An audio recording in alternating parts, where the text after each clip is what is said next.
जब हम गांव में जाते नहीं तो कुछ ना कुछ हमरा सुने के मिल जाता। आई घर में भी है तो एकरा का पता बा कि लोग का कहता। रे रेंगना कमाई काजी सुन तो हाँ हम आज फिर गांव में गौर नहीं तो दूगो मेहरारू बतियाओ तो लिए सन। हाँ कह तारी सो कि अपना पति के भगवान मानल अच्छा आई अपना मेहरारू के लक्ष्मी मानल जाए। हाँ तो मनबे तो कइल ये जाला। बताओ हाँ ते हमरा के भगवान मानबे कि हम तोरा के लक्ष्मी मानी। देखी एगो हाथ से तो ताली बाजेला ना, ना दोनों हाथ ताली बाजेला नु। हाँ तो रउआ हमरा के अगर लक्ष्मी जी माने तो अबे हमहू रउआ के पतिदेव भगवान माने जन्नी।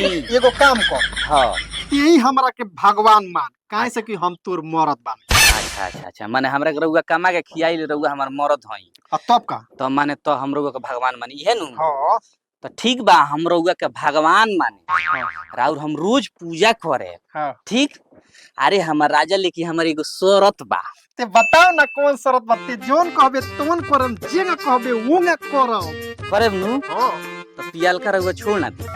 हेलो अरे बाप रे बाप पियलका छोड़ दी पियलका तो हम ना छोड़ब रे दादा। काहे से कि ते हमरा के भगवान मान चाहे राक्षस मान हम पियल तो ना छोड़ब।